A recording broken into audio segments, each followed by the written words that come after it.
If you are a straight black man, can I have a minute of your time? And if you're a black woman and you resonate with what I'm about to say, let me know in the comments. Like many other black women, I have let you know what I think. I have tried my best to hold you accountable without being mean about it. But my accountability does not come without kindness or compassion. I can't help but hear your inner child when some of you straight men speak. An inner child that was maybe raised by strong women who, instead of nurturing you, were hurt themselves and emasculated you, or fathers who were really hard on you and didn't let you be vulnerable. I'm not here to change your mind at all. On the contrary, I want your permission. I'd love your permission to speak to your inner child. I want to tell your inner child, you are loved immensely. You're important. You're wanted. And you're enough. And I also want to say sorry, because I feel like there were things that you needed and wanted, and the adults around you didn't know how to or couldn't give them to you, but you deserved them. And the last thing I want to say is I am so proud of you for surviving childhood, for keeping your body safe so that you could become a man. And being a man doesn't make you dangerous. It doesn't make you bad. It doesn't make you a horrible person. You are whatever you decide to be on a day-to-day basis. And that's all. Thank you for listening. Y'all, why do these new age kids want to sit in their rooms all freaking day? There are plenty of reasons why children hide off in their room. One being that they know it's a safe space from their parents where they can hide away and don't have to worry about being judged or ridiculed by the things that they do because their parents think that they should be doing something else. Your children have their own lives to live. Also, they don't want to get abused, whether that's mentally, physically, or emotionally. Getting cursed out, getting spanked, getting yelled at for stupid things, getting yelled at over mistakes. That child that's shutting themselves to their room may be displaying signs of mental illness, but no, all you see is a messy room and they don't want to do anything around the house because they're lazy. But whenever they do try to come out and talk to you, you tell them that they're not depressed, they don't know what they're talking about, they don't have no feelings, they're only a child. And whenever said child tries to call you out on your bad parenting, you deem them as disrespectful and talking back. There's so much toxicity that goes on in the black household, but it won't stop because it's their house and it's their rules, and that's why children stay in their room all day. And name something that black people, especially older black people, are not ready to hear. You failed us when it comes down to mental health. Not only did you fail us, you created a stigma in the black community around mental health. Instead of teaching your kids, instead of teaching us when we were depressed or we was having some issues when we were younger, that it was okay to seek therapy, you thought it was okay to tell us to pray it away. Or to just simply get over it, or it was just in our head. And so now what happens is you got grown black adults who have a stigma around going to see a therapist, or who are afraid to talk about their mental health concerns because we were told that it was just in our heads, or to stop feeling sorry for ourselves. So you really failed us when it came down to teaching us how to care for our mental health. Is that possible?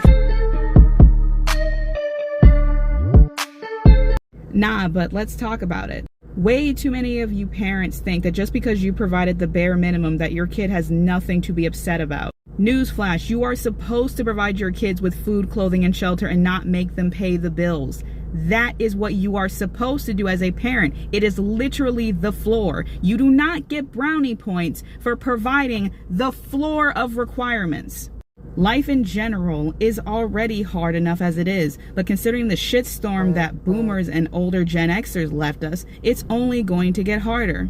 You not trying to understand why your kid is sad or contemplating suicidal thoughts, and your rebuttal to them telling you that they're sad is, you don't have any reason to be sad. I provided the literal floor of requirements for you, is the definition of shitty parenting.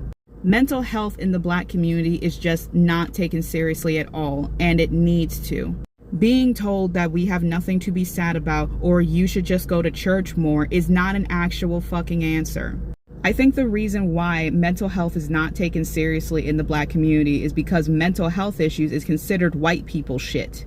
We don't talk about the why or how we feel the way we do and get deep into the reasons for that, because again, that's white people shit. Only white people get overly emotional about their feelings like that. Black people, we gotta keep calm basically all the time. Either keep calm or act hard. So now, because you have several generations of people who are now parents dealing with their kids who know now through their own self-discoveries that processing your feelings is a good thing, they can't handle it because they did not go through the same process. They don't believe that talking and processing your deeper emotions is something that you're supposed to do. Because again, that's considered white people shit. For a lot of these kids going through this emotional trauma, their parents are actually the source of it. But those parents don't want to look into or admit that they are the source of that emotional trauma because, again, they think providing the floor of requirements is all that they're supposed to do. The physical space is all I am expected to give you. No one told me I had to give you deep-seated emotional support. If we are honestly going to make a lot of leaps and bounds in our community, mental health needs to come to the forefront of the conversation. Let's be honest, a lot of Black families, y'all need therapy. I know I definitely needed therapy as a kid because I was not in a good emotional place, and my mom is the one who suggested it because she noticed I was upset and knew I needed to talk to a professional. If you are a parent who knows that they are wrong and knows that they fucked up bad with their kid when they were arguing with them, and your response to that whole mess was, "Do you want something to eat?" Yeah, that doesn't actually fix the problem. It'll make them feel better for a moment, but it won't fix the underlying issue. Because I'm just telling you, because you ain't got no mental health problem. Oh my God, bro. You ain't nothing wrong. Woke up early to see this mess on my For You page, and it just makes me feel some type of way, bro. It's the same elders who will tell us there's nothing wrong with us, yada yada yada, will say that their nerves are bad. Baby, that's anxiety. What's weird about mental health in the Black community is that when a child comes up to their parents and tells them there's something wrong, sometimes our parents will joke about it. Or they'll say, "What do you have to be depressed about?" And will shut us down because they paid and provided stuff for us, right? Then some of our parents will tell our relatives what's going on, but we can't tell them what's going on in our house because what goes on in our house stays in our house, but our business is for the public to know. The whole shtick of I'm the parent, you the child, I'm not one of your friends, but then get confused why their kids don't talk to them. But the moment you say something is wrong and want to get therapy, they think that equates to they messed up. They don't want to take accountability. It's wild. It's wild. This question is for Black people and Black people only. If you are not Black, please respectfully keep scrolling or boost the video. The question is, when and how do you think we will all universally come to terms that mental health is a real thing and that the lack of awareness of mental health is drastically and dangerously affecting our community? Personally, I think that the younger generation is leading us into a new light of awareness when it comes to mental health. But I do not think that we will universally accept that mental health is a thing within our community.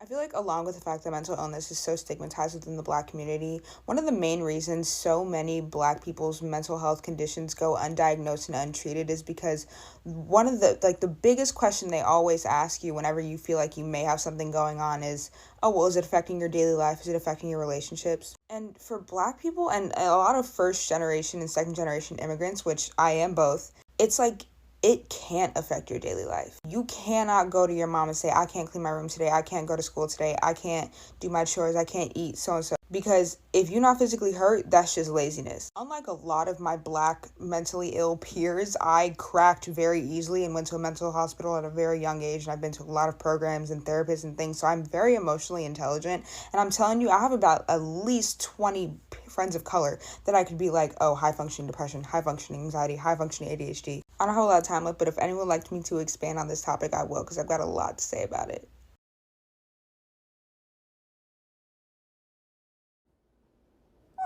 Anyways, like I mentioned in my last video, mental illness is extremely stigmatized in the Black community, and so is getting therapy and just asking for help. As Black people, society pushes this stereotype on us that we have to be these strong, independent people, nothing gets in our way, da-da-da-da, and it's like, that is so incredibly unrealistic, and it's really hard to live up to that. And on top of that, it comes from our parents as well. You know, the whole, oh, I had to catch 3 buses and walk 3 miles just to get to school every day. Like, do you understand how invalidating that is? Like, why are you comparing your struggles to mine? Just because you have a broken arm doesn't mean my headache that you can't see isn't still hurting me. And then there's the whole, well, Jesus saves, and if you pray, everything will be okay mentality. And that is extremely harmful, but we can get into that later. God, there's so much I want to say about this, but, like, just these 1-minute videos is not enough.